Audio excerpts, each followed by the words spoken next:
조국 장관이 금요일 날 또 법정에 출석했는데요. 출석할 때 우리가 알려드립니다. 조국 장관만으로도 지금 언론이 됐지만 출석할 때 본인이 하는 이야기 뭡니까? 한국 검찰은 OECD 국가 어느 검찰보다 광범하고 강력한 권한을 갖고 있습니다. 기소권과 영장 청구권에 독점하고 있을 뿐만 아니라 자체 수사권을 보유하고 있습니다. 누구를 언제 무슨 혐의로 수사할 것인지, 누구를 어떤 죄목으로 기소할 것인지를 재량으로 결정합니다. 그리고 그 목표를 달성하기 위하여 정치권과 언론을 이용하는 일이 다반사였습니다. 게다가 검찰 조서를 법정에서 부인해도 증거로 인정되는 경우가 많습니다. 그런데 검찰은 이렇게 막강한 권한을 남용해 왔습니다. 표적 수사, 별건 수사, 별건 수사, 먼지털이 수사, 인디형 기우제 수사 등의 용어가 회자되는 이유가 바로 이 때문입니다. 이러한 검찰의 권한 남용을 통제하는 장치는 미미합니다. 작년 말 공수처법이 통과되었으나 발족은 험난합니다. 현재 상태에서 검찰의 권한 남용을 통제하고 시민의 인권을 보호할 수 있는 유일한 기관은 법원입니다. 저는 법정에 출석할 때마다 법원이 이런 역할을 충실히 수행해 주시길 간절히 소망하고 있습니다. 우리의 조국 장관이고요. 아까 그 진중권 아마 내가 막 분노하고 욕하는 지점에는요. 조국 장관에 대한 기본적인 심리가 깔려 있을 거예요. 그러니까 현재까지는 완전히 망가져버린 것 같은 느낌의 조국 장관의 이미지 이런 게 있을 거고 진중권 같은 자 새치 혀만 살아있는 자는 지금도 언론에 대단히 마치 중립적인 무슨 지식인이 되는 것처럼 나오고 사실은 조국 장관이 갖고 있는 이치는 지금 법정에 출석하는 정도의 어떤 그 느낌을 제외하고 나면 이 시대의 진정한 의미의 저는 양심적 학자라고 생각이 들어요. 재판으로 보셨잖아요. 언론이 검찰이 서로 이게 짬짬이를 하면 어떤 사람도 어떻게 만들 수 있다는 샘플을 보여준 사건. 사실은 역사의 큰 줄기에서 보면 조국 장관은 이 사건을 통해서 어쩌이 보면 대선 후보가 될 수도 있는 사건이고요. 반대로 말하면 검찰 개혁이 왜 필요한지를 보여주는 사건이기도 했습니다. 이게 역사의 아이러니라고 하는 건데 지금도 조국 장관은 열심히 마스크를 쓰고 법정에 출석하고 있다는 이야기를 드리고 싶고 그러니까 주초에 나왔던 조범동 사건의 결과물은 그 단적인 모습을 그냥 보여준 거였어요.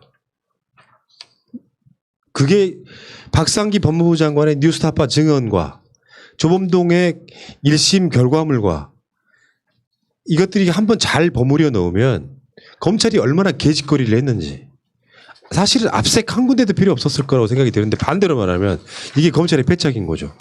그렇게 압색을 했음에도 불구하고 이 사모펀드 관련해서 권력형 범죄가 아니고 정경심은 공범이 아니라는 결론이 나올 정도면 그거는 확실하게 클리어된 거죠. 이게 아이러니라는 게 있는 거라고 생각이 듭니다. 어쨌건 조국 장관의 오늘 그 법정 출석 멘트는 상당히 의미가 있었다. 이렇게 소개를 좀 해드렸습니다. 제가 법조인으로서 여기에다가 사족을 하나 달 수밖에 없는데 저는 사실 이거 보고 좀 걱정을 좀 했거든요. 왜냐하면 지금 맨 마지막에 보시면 시민의 인권을 보호할 수 있는 유일한 기관은 법원입니다. 저는 법원에 출석할 때마다 법원이 이런 역할을 충실히 수행해 주기를 간절히 소망하고 있습니다. 라고 말씀을 하셨어요. 간절히 소망하고 있다는 거는 그 역할 잘 못하고 있다는 뜻이에요. 그 부분을 조국 장관님의 목소리로 그렇다고 해서 법원을 꾸짖을 수는 없잖아요. 법원을 꾸짖을 수는 없기 때문에 지금 이 발언을 해 주셨는데 저는 이게 사실 좀 걱정됐어요. 말을 한번 좀 역으로 살펴보면 지금 법원에서 어떤 분위기로 재판이 진행되고 있는지 부분에 대해서 좀 걱정이 된다라는 느낌을 좀 받았습니다. 이거를 조국 장관님이 이렇게 남기는 거는요, 우리에게 감시의 역할을 게을리하지 말 것을 당부하시는 겁니다. 그렇죠, 그렇죠. 네. 우리한테 하는 말이에요, 우리한테. 예. 자, 어쨌든 지금 이제 정경심 교수 재판 동안에 그런 일이 하나 있었죠. 그 동양대 조교가 그 유튜브 방송이면 아마 그 빨간 아재일 거예요. 예, 빨간 아재. 네, 빨간 아재에서 계속해서 이제 인터뷰 이런 걸 많이 하는 편인데 동양대 조교의 인터뷰는 법정에서 말과 달랐다는 거죠. 검찰이 강압적으로 해서 어쩔 수 없었고 뭐 이를테면 그게 법적인 용어도 잘 몰랐고 이런 게 있어가지고 근데 훌륭한 재판부던데 그래서 그 증인을 다시 불러요. 그 유튜브에서 한 말이 뭐냐 이렇게 물어보는 거지. 그걸 또 인정을 해줘. 너무 기죽지 말라고. 그런 경우가 뭐예요? 정변. 뭐 근데 이제 그게 또 놓친 이야기가 있는데 그러니까 이렇게 재판부에서는 그 이 조교한테 그 이야기를 했대요. 왜 법정에서 이야기를 하지 않고 그거를 일개 유튜버와 이렇게 인터뷰를 하면서 그런 중요한 이야기를 했느냐라고 하니까 이제 이 조교께서 하신 말이 물어봐야 답을 하지라는 말을 했어요. 아무도 그게 빨간 아재와 인터뷰에서 있었던 그 이 PC에 관한 이야기를 법원에서 누가 물어보질 않으니까 자기는 이 답을 할 이유가 없죠. 그리고 말을 할 수도 없어요. 증인한테 그런 거 이렇게 묻지 않는 말 한다고 제재하거든요. 그런 식으로 그러니까 그 부분이 너무 좀 인상이 깊었고 이게 이제 자 잠깐 영업을 하자면 이런 부분에서 여러분들이 이제 내용을 보면 뭐 이미 제출이 뭐고 압수수색이 뭐고 막 이런 부분 이런 용어들이 계속 나오거든요. 나오다 보면 이게 우리나라 검찰의 정말 나쁜 관행 중에 하나인데 이 사람에게 정보가 없다는 걸 이용해서 거짓말을 해요. 그러니까 그 우리 그 PB님이 누구였죠? 성함이 뭐 김경록 PB님이 사실 거기에 좀 당한 건데 김경록 PB가 왜 PC를 옮겼냐 하다고 하니까 이거 증거인멸 아니냐? 아 증거인멸 의도가 없었다. 아니다. PC를 그냥 뭐 필요에 따라서 하드디스크 옮겼을 뿐이다. 옮겼으니까 증거인멸이지. 그러니까 아 그렇구나. 아 그랬나 보네요라고 해버리니까 이게 검찰에서 진술한 것이 돼 보이는 거예요. 이런 식으로 지금 이 종양대 조교도 이미 제출이 뭔지 압수수색이 뭔지 이 부분을 잘 모르니까 답을 제대로 못 해버린 거거든요. 이 용어의 차이로 압도적으로 거기에 대해서 잘 아는 검사나 검찰 수사관, 경찰 등이 아니야 그게 그거야 임마 해보니까 아 그래요? 제가 그러면 잘못했나 보네요 해버리면 이게 이제 증거도 채택이 돼가지고 자기네들이 원하는 결과를 이렇게 만들어내는 방식으로 이런 식으로 수사가 약간 이렇게 왜곡이 되는 거거든요. 그렇기 때문에 이런 일이 있으면 변호사를 선임을 하셔야 됩니다. 네. 그 지금 거기에 이제 그런 거지. 전체의 큰 맥락은 검찰이 사활을 건 수사였기 때문에 불법이고 합법이고 상관없이 막 닥치는 대로 압색하고 증거 수집하고 그래서 협조를 잘 안 할 것 같으면 당신 처벌받을 수 있어 하면서 이제 이게 강압 수사거든요. 당신 공범으로 처벌받을 수 있어. 내놔. 그러니까 법 모르는 사람들 입장에서 무섭죠. 그러니까 검찰 입장에서는 이게 지금 이 동양대 조국건뿐만 아니라 되게 비일비재했던 것들이 이런 증언들은 되게 많이 나와요. 강압적 수사해가지고 마지못해서 그냥 인정하는 듯 하면 이런 거 있잖아. 내용도 모르고 지장 찍는 거랑 비슷한 거야. 이게 이제 그 우리 이제 조교님께서 나와서 이제 이게 사실 그 정경심 교수님 정도 되는 분이기 때문에 이게 나중에라도 밝혀지고 그러니까 빨간 아재 같은 분이 가가지고 어떻게 된 일이냐 하니까 인터뷰라도 해서 재판장이 보고 그렇네 다시 와봐 해서 내용이라도 밝혀질 수 있는 거지. 일반인이 이런 일을 당하면요 판사도 궁금해하지 않고 검사도 말하지 않고 변호사도 물어보지 않아요. 그래서 아무 말도 안 하고 안 물어보니까 증인은 그냥 내려가고 피고인은 그냥 억울하게 유죄 땅땅땅 이렇게 돼버리는 경우가 정말 비일비재해요. 예. 예. 오늘 조국 장관의 멘트잖아요. 검찰은 이렇게 막강한 권한을 남용해 왔습니다. 네. 표적 수사, 별건 수사, 별별건 수사, 먼지털이 수사, 인디언 기우제 수사 등의 용어가 회자되는 이유가 바로 이 때문입니다. 진중권이 해야 될 말은 이런 이야기를 해줘야 되는 거예요. 실제로 그렇잖아. 마치 검찰에 약점 잡혀가지고 검찰 이야기를 한마디도 못하고 윤석열 빨고 있는 놈. 나중에는 진중권이 지 입으로 망할 거예요. 실제로. 윤석열 자체에 한동훈과의 측근에 관련된 문제는 진중권이 정말 털끝만큼이라도 양심이 있다면 그 이야기도 언급을 해야지. 이건 윤석열 총장이 이 부분에 대해서는 확실하게 털고 가야 된다. 수사에 개입하면 안 된다. 이런 얘기를 해야 되는 거잖아요. 이런 건데 어쨌든 그 강압 수사의 일상이 이제 법정에 가서 뒤집히는 거잖아. 딱 그 흐름이라고 보시면 돼요. 조국 장관의 가족이 유죄가 돼야 되기 때문에 일단 강압 수사를 해가지고 분위기를 이 사람한테 이 여론을 만들기 위해서 답을 약간 반강제로 긁어냈어. 그러니까 저번에 그런 일이 있었지. 검찰 입장에서 불안하니까 법정 나가기 전에 한번 불러. 자꾸 재차 확인하는 거야. 왜? 법정 내에서 뒤집히는 경우가 많으니까. 그러니까 강압적으로 해서 분위기 이상하게 만들어 놓고 그때는 그런 거 같은데요 하면 긍정. 아니라고 말하지 않으면 다 검찰이 원하는 답이라고 생각하는 애들이 나중에 법정에 불려오면 다 뒤집혀 버리는 거예요. 억지로 짜맞추기 수사했기 때문에 그렇습니다. 그러니까 저는 치열한 수사라기보다는 치열한 언론전이었다고 봐야 될 것 같아요. 정말로. 그러니까 말 그대로 자기네들이 기사한테 던져줄 그 한 줄 멘트가 필요하니까 이렇게 무리하게 수사를 한 거고 증거가 없으니까 이제 이게 증거가 나가는 거거든요. 자기네들도 이게 말 그대로 위법수집 증거인지 아닌지는 자기네들이 제일 잘 아는데 이거를 증거로 낼 수밖에 없는 상황인 거죠, 지금. 근데 판사가 볼 때라도 이게 사건이 되지 않는 것을 억지로 검찰에 만든 거란 것은 누구나 다 아는 거라 생각해요. 거기에 대해서 더 이게 무죄라고 다 생각한 것에 대해서 무죄의 원인을 계속 찾는 있는 거라고 저는 보고 있거든요. 네. 근데요, 더 중요한 게 있어요. 그 한인섭 한국형사정책연구원장 사건. 이게 독을 때리는 거야. 그러니까 이게 이번 검찰이 미스테리가 몇 개 있죠. 정경심 교수를 조사 한번 하지 않고 기소했던 그 사건. 그 사건의 공소장이 2개인 거. 이것도 역대급 코미디인데 한인섭 지금 형사정책연구원장 같은 경우는요. 일단 이 참고인으로 불러요. 그러다가 언제 보니까 어떤 언질도 없고 조사를 안 받았는데 피고인이 돼 있어.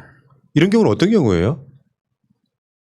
근데 이게 또 기소도 안 해. 피고인이 된 건 아니고 피의자. 피의자. 네, 저 순간 머릿속에 그러니까 말 그대로 이게 그 조국 교수님 그 인턴 서울대 인턴 그거 하면서 아마 그 과정에서 한인섭 원장님이 그 인턴 그 기록을 그 조작하는데 뭐 도움을 주지 않았느냐 이런 식으로 해서 피의자 신분으로 전환은 하지 않고 그냥 참고인 신분이라고 불러가지고 이렇게 이야기를 해놓고 나중에 자기를 피의자 신분으로 전환시킬 수 있다는 뉘앙스를 주는 거는 그거는 협박이죠. 무언의 협박이죠. 야, 너 우리가 원하는 대로 가주지 않으면 피의자 만들 수 있고 우리 너 기소할 수 있다? 너도 죄인 될 수 있어. 지금 조국 교수 당하는 거 보지? 지금 여기 이렇게 받아들이신 것 같아요. 한인섭 그 원장님께서는. 그리고 이게 이제 한인섭 원장님 같은 경우는 이제 자기의 증언을 자기가 할 수 없다. 이렇게 증언 거부권을 행사하는 과정에서 지금 이런 이야기가 나온 거잖아요. 그러니까 자기를 피의자가 될 수 있고 이걸 가지고 나를 기소할 수도 있다라는 이유로 지금 이제 그 증언 거부권을 행사하신 건데 이게 조금 재밌는 게 뭐냐면 이거 어떻게 보면 이제 변호사 관점에서 재밌는 건데 증인은 나왔잖아요. 증인 물론 나왔어. 증언 거부권을 행사했어요. 그러니까 또 검사가 그걸 또 증인 신청을 또 철회를 했어요. 또 얼른 철회를 해가지고 이제 증언 안 하시고 한인섭 원장님이 이제 돌아가시겠다. 언론에서는 거부라고 나왔어. 아니, 그러니까 거부권을 행사한 건 맞죠? 그러니까 맹각이 뭔가 죄를 진 사람인데 법정이라도 말 안 했다. 일부러 거절. 그렇죠. 언론이 그런 느낌으로 뉘앙스가 나왔다고. 근데 이게 문제가 이제 난 조국 교수님도 지금 증인으로 신청을 한 상황이잖아요. 그렇지. 그럼 조국 교수님이 이렇게 나왔어.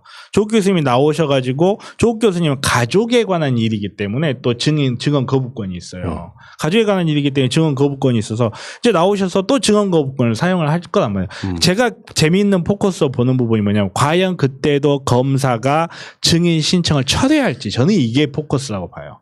왜냐하면 한인섭 교수님 같은 경우에 원장님 같은 경우에 나와서 어떤 워딩을 던지거나 뭘 했다 하더라도 언론 장난을 하기 어려워요. 이거는. 근데 조국 교수님 같은 경우는 무슨 예를 들어서 조국 교수님 같은 경우는 나 증언 거부권 사용하겠습니다라고 해서 예를 들어서 검사가 뭘 질문했는데 교수님이 거부하겠습니다라고 했을 때 이거를 워딩으로 내고 언론질을 할 거란 말이에요.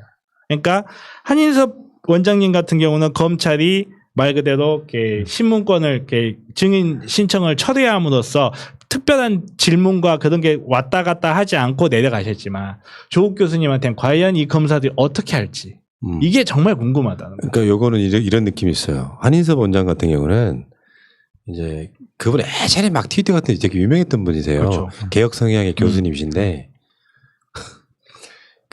검찰이 워낙 마구잡이로 수사를 하다 보니까 별별 건을 다 걸어서 수사를 했잖아요. 그래서 이번에 증언 거부한 이유 중에 하나가 내가 여기서 말을 하면 그 증인으로 그 증언만 모아가지고 또 기소할까 봐 겁난다. 근데 사실은 그게 시작점은 내가 봤을 땐 그래요. 워낙 마구잡이로 수사하다 보니까 피의자로 전환해서 뭐 수사까지는 했는데 막상 기소해갖고 뭐 할 게 없는 거예요. 그러니까 애매모호하게 피의자 상태로 남겨도 그걸 갖고 무슨 내 건으로 기소를 하는 것도 아니고 피의자 상태이긴 한데 뭐 조마조마하게 만들려고 그러는 게 아니라 쉽게 표현하면 짠 똥을 못 치우고 있는 거죠.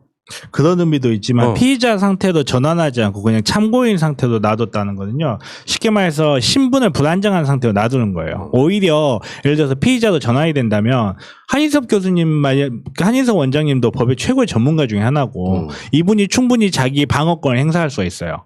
근데 참고인 신분에 있을 때 아무것도 못해요. 말 그대로 이걸 잘못했다 잘 됐다 이런 그런 논평조차 할 수가 없는 그런 부적절한 불안정한 상태로 그냥 던져놔 버리는 거거든요.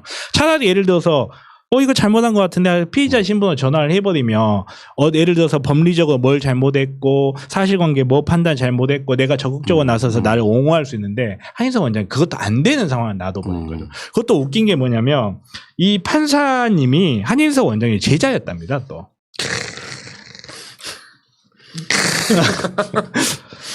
그리고 모르긴 해도 지금 검찰 상당수가 한인섭 원장님의 제자거나 아니면 직간접적으로 관계가 있는 사람들인 거예요. 관계가 있는 사람들인 상태에서 한인섭 원장님이 도대체 어떤 심정을 가졌을지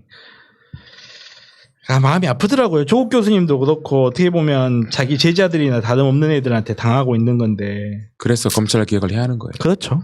야, 중곤아, 왜 이런 얘기를 못해? 실제로 진중권이요 윤석열 검찰한테 들어가서 털리면은요 지금 이런 얘기 할 수 있을까요? 걔 지랄을 하겠지. 이게 나는 시대의 양심이란 건 그런 거예요.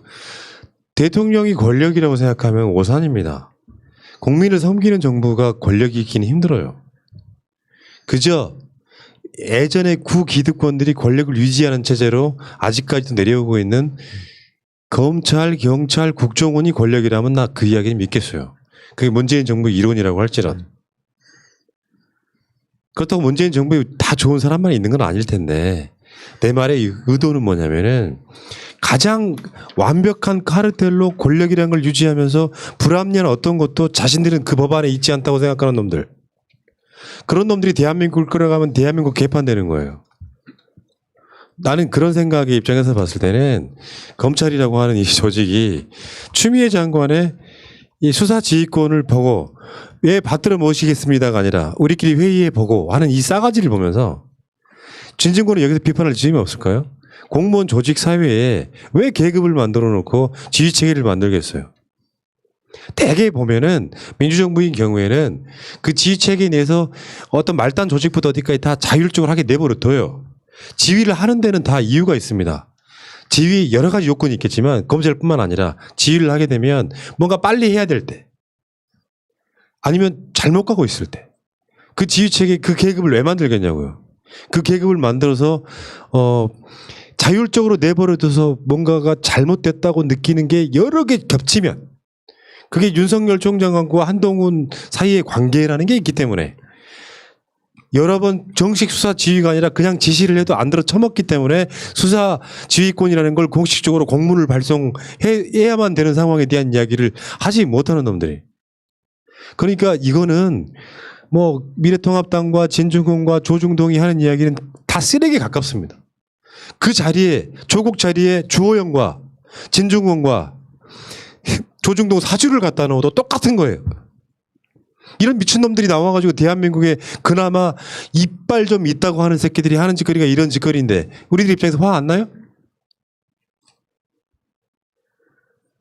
나는 사람이 기본의 양심은 있어야 된다고 생각해요. 걔 양아치스러운 거. 솔직히 말씀드릴까요? 우리는 그게 겁이라는 게 없던 시절을 살아왔던 사람들이야. 전두환 시절에 전두환 독재 타도를 외쳐도 잡혀갈지언정 최소한 양심이 찔리는 짓은 못했다고. 그런 결로 살아온 사람들이 결국은 조국 장관 같은 사람들이 그렇게 결로 살아왔던 사람들이에요. 조국 장관한테 무슨 비리가 발견됐습니까? 사모펀드로 뇌물 받았다고 했는데 지금 전혀 발견이 안 됐잖아. 100군데 압색을 했는데 나온 게 없었잖아. 그러면 진중권 입장에서 최소한 공개적으로 조국 장관한테 사과해야 되는 거 아니야? 양아치 새끼야, 진발. 그리고 기본적으로 조국 장관한테 꾸기야 할 정도로 친구였습니다. 기본적인 친구의 의리를 지키시길 바라겠습니다. 그런 것들이 무슨 의리가 있어. 빌붙어 가지고 걔치 난 조국이랑 친하다. 셀럽이랑 친하니까 너 셀럽 이런 개 같은 소리지. 정말 양심도 없는 새끼들 정말. 그러니까 뭘 두렵고 말고 이런 걸 떠나가지고요. 내가 봤을 때 조국 장관은 지금쯤 내가 봤을 때 초탈해 있을 것 같아. 신의 경지에 올라가 있는 거지. 뭐가 두렵겠어요 이 상황에. 이렇게까지 털렸는데. 아무튼 비겁한 새끼들이 가장 만만한 정부 때리는 거예요. 보복 안 할 거 아니까. 그건 용기가 아니다. 깨놓고 이야기해서. 에이.